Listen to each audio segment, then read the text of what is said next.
I want to encourage everyone to watch the video once it is released.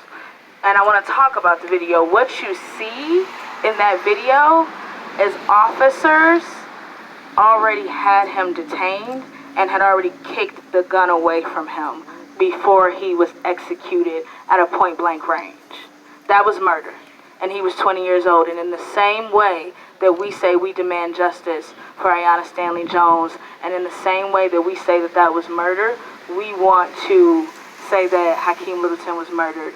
And he was murdered for no reason other than the fact that he was a young black man, and because the police, the Detroit Police Department, in the video put together by the Wonderful Coalition, is just the lies.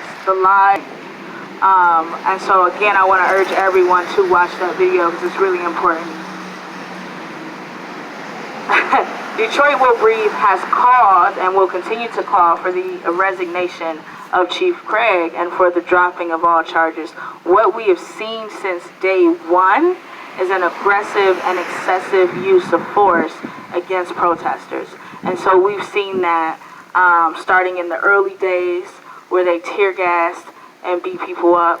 We've seen that on the arrest on June 2nd. We've seen that, everyone's seen the picture of the chokehold, and while certainly I'm grateful for the outrage, the chokehold is the step before the shot in the head.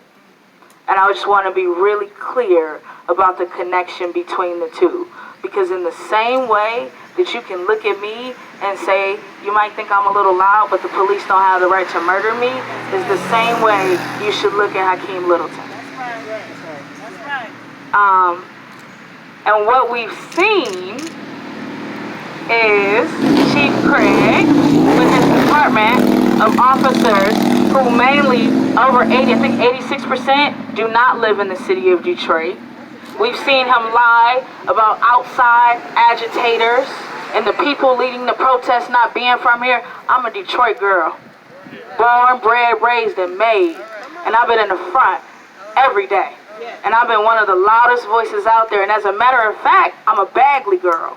I live on 6 Mile and Livernois. I'm not going to tell you on my street. But, so what we've seen in this violence, this state violence being brought upon protesters, is state violence being brought upon Detroiters.